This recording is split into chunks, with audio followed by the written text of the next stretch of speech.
Hi, I'm Sarah, the chair for Sit Down, Shut Up and Watch, but please don't sit on me. Welcome to our 2024 online and live screen festival. Over the next 10 days, we'll be showing you films from all around the world. These films will take you on a journey of feelings. These films are made by our neurodivergent and learning disabled peers. And today's films that you'll be watching: Spanish film, The Longing of the Trees; Eyelid, from Ireland. From Greece we have The Want. Friends in the Underneath is from the USA. And from the Barossa, Trees. Cheers.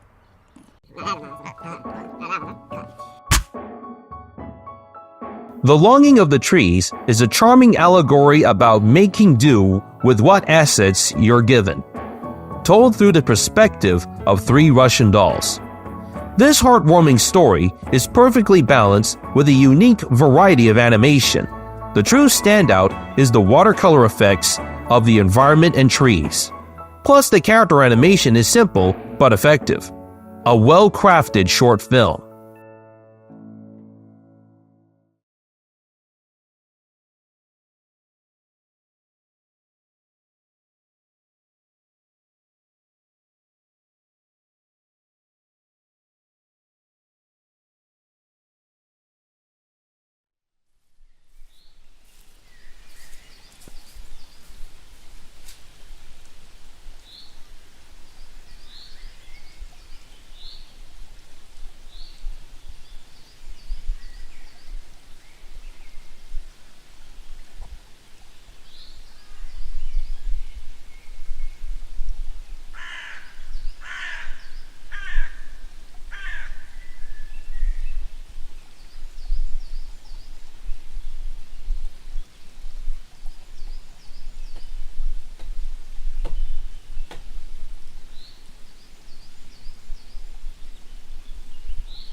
It all started with a creak of wood that didn't come from the old table, or the door, or the rocking chair, or the beam. The three Russian dolls, hand-painted by Vladimir, the cabinet maker, had come to life.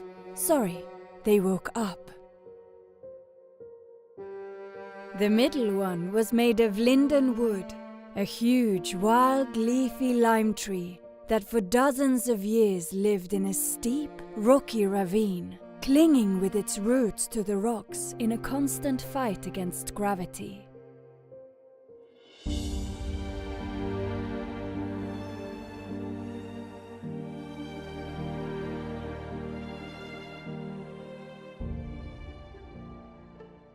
Vladimir had decorated this middle doll with delicate flowers on the top part, and beautiful legs were visible on the bottom part.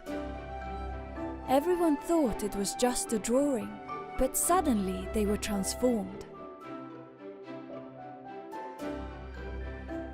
It was she who suddenly began to tap her feet. First one foot, then the other. She gained power and suddenly she started walking. She accelerated and immediately ran from one side to the other. She runs, she runs, she runs, she runs. Suddenly, and with an upward momentum, she starts jumping. She was excited about that new skill and she felt confident.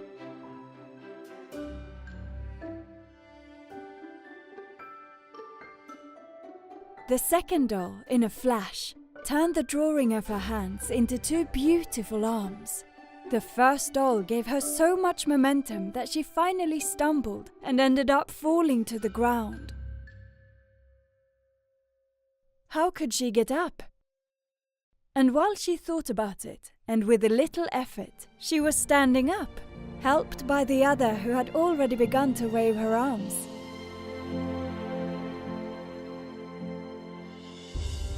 The one made of alder wood felt a knock-knock, or perhaps a tick-tock inside her that made her snap her fingers. Clap. Grab. Release. Hug. Caress. It is well known that alders love to live in water, and this alder lived on the riverbank next to two huge weeping willows. She was jealous of them, because while he buried his roots in the water, his companions could touch her with his branches. Only one of them, made of birch, had neither hands nor legs painted. Her body was decorated all over with leaves and tiny flowers, and although she lived, she did not feel that knock-knock. The others took pity on her. The tree's own empathy ran through her and they tried to cheer her up. She never complained since she was made of very good wood.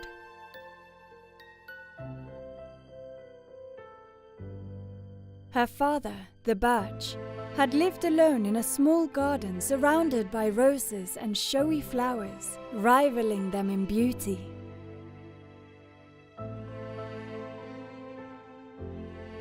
The others thought that without being complete, they were luckier for feeling that impulse in their inner selves, and they considered that their companion would have such hard and heavy wood that Vladimir would have decided to leave it solid. Trees are supportive beings, even those who are not their species, and they decided to help her find her knock-knock. They looked for the necessary tool. They just needed to find their weak point. Strategy. They were stopped by a huge and resounding knock-knock.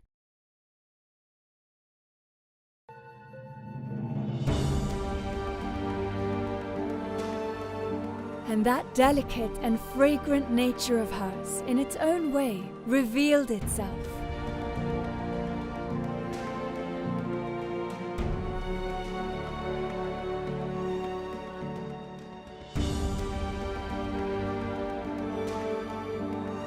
In the roots of every being lives its true essence, looking for a way to be discovered.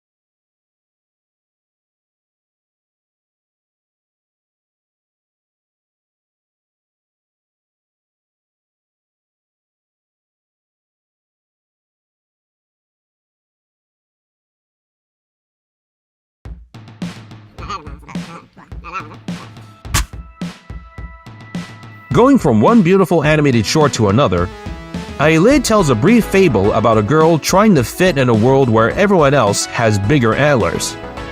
It succeeds with a strong message that you don't have to have what everyone else has to stand out from the crowd.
The Want is a dramatic bio about an actor with cognitive disability. His body won't do what he truly desires.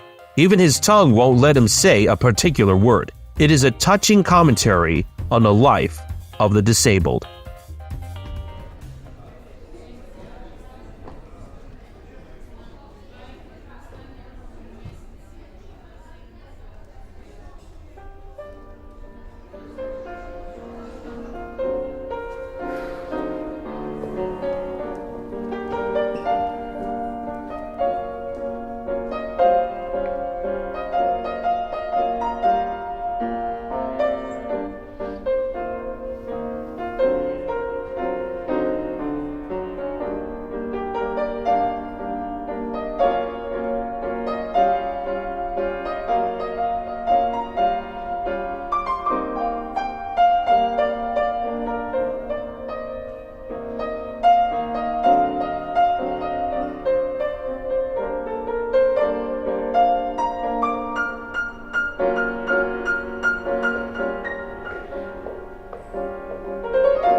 Είμαι θα πας με νοητική αναπηρία.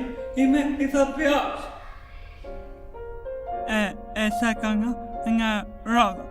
Πρέπει να πω την λέξη θέλω. Δεν μπορώ να αρθώσω. Η δάσα μου, πώς να πω, δεν είναι στο κύριο, δεν είναι μητέρη, δεν χτυπάει στον ουρανισκό. Δεν αρθώνω, δεν ξέρω, δεν μιλάω καθαρά.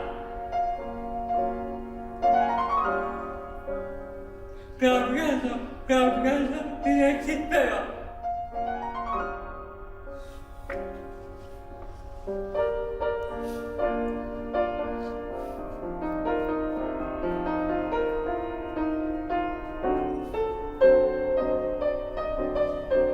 Το σώμα μου πολλές φορές το ίδιο.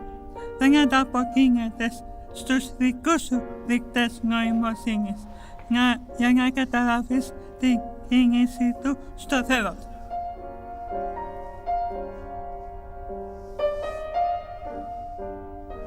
Τα μάτια μου, ναι, είναι πάντα υγεία, πιστάνε μέσα σου.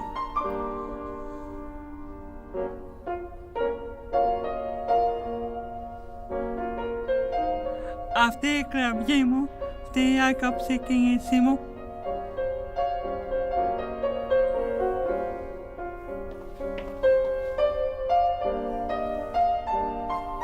στον ηθοποιό με δίπλωμα οι κραυγές του γεμίζουν το χώρο χειροκροτήματα.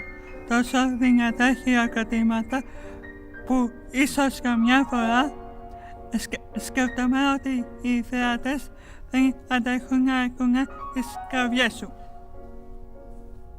Σε βαφτίζουν ο τέλειος ηθοποιός.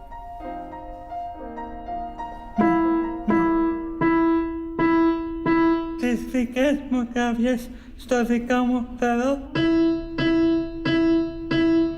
θα με βαφτίσεις ο τέλειος ηθοποιός.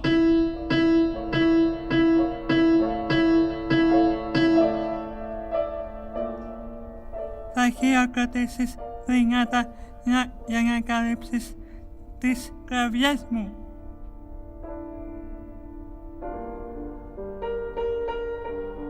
Θα αφήσεις τα χέρια σου ακίνητα για να τις αντέξεις. Θα αντιληφθείς ότι είμαι κομματής μέσα σου.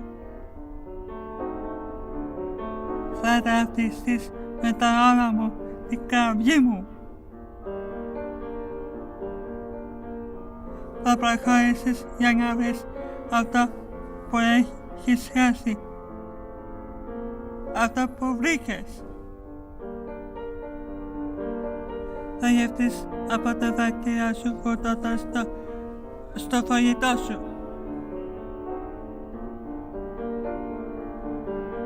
Θα φωνάξεις σ' αγαπώ Agayastuma.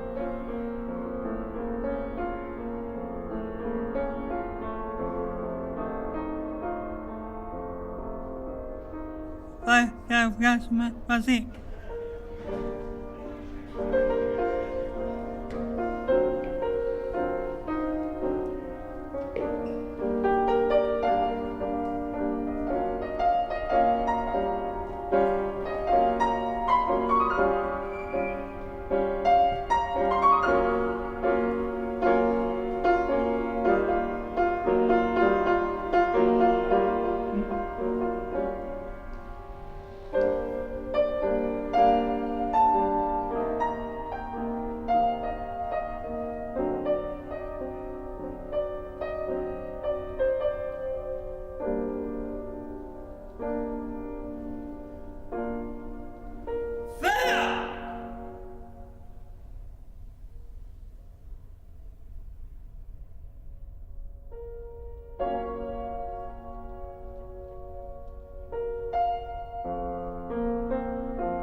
This short by Sabrina Dermid Samir is a cute story about a small creature trying to grab a toy stuck in a tree.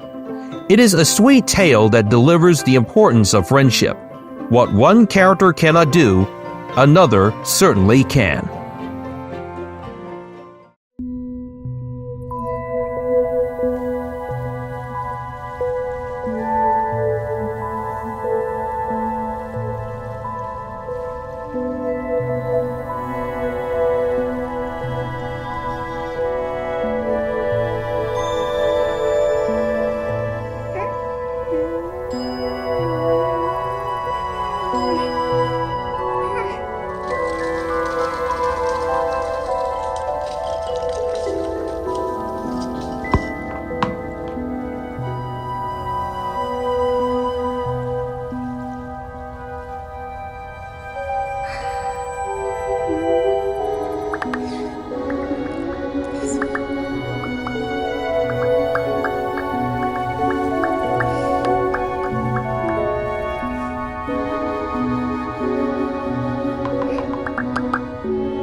know how there are trees all over the world? Yeah. What makes the trees here so special? Well, I feel like the trees here have more character and they mean a lot to us, if you get what I mean. Yeah, yeah. As weird as that sounds. Yeah. It's hard to explain. Yeah, we need to show everyone. Yeah. Yeah. How the trees here have more personality. Yeah. Some are nice and some are mean. True. Gotta be honest. This is a lily tree. It reminds me of one of my friends because it's sweet and energetic, but can also be a little bit bitter sometimes. Kind of mean, but alright. Honest though. The main thing I think about with this tree is that half the year, the lily pillies, which are small little purple fruits, you can eat them and pick them off. They have seeds inside them. I don't think any of the other kids at the bus stop knew they were edible, so I got a lot of strange looks. But yeah, that's the main thing I think about because they're very good. And sometimes I'd even be late home because I'd eat too many. That doesn't surprise anyone. No, not really. This is the elephant tree. Every time we go past here, we point out the fact that it looks very much like an elephant. Lots of people see it differently. These are the ways we see it. Here's my way.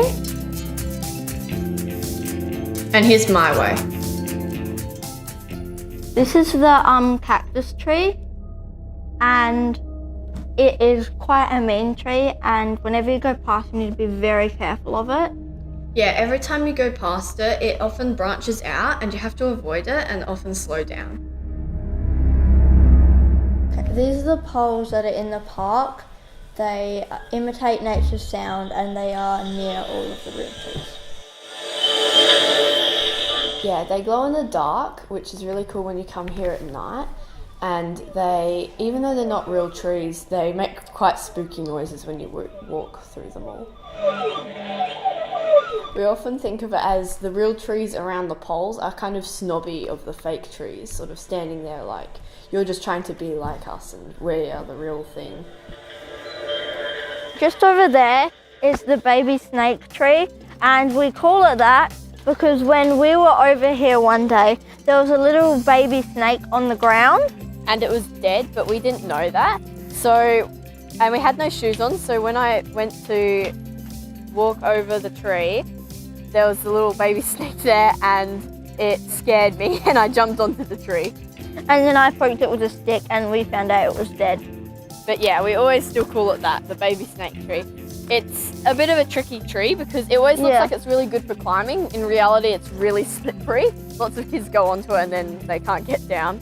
I remember almost falling off when I was younger. Yeah, so it's a bit of a tricky tree. It's a bit of has a practical sense of humour. So. Yeah. This is the Bamboo Cove. It's mainly just a little hollowed out area where kids love to play. You can trip on a few of the things, but other than that, it's a lovely hideout and there's lots around there and back there. Some back there lots of people don't know about and they're a bit secretive and mysterious little places. Great for hide and seek. Yeah, lots of kids like to do sword fight with this bamboo, and some people can even make flutes out of the bamboo.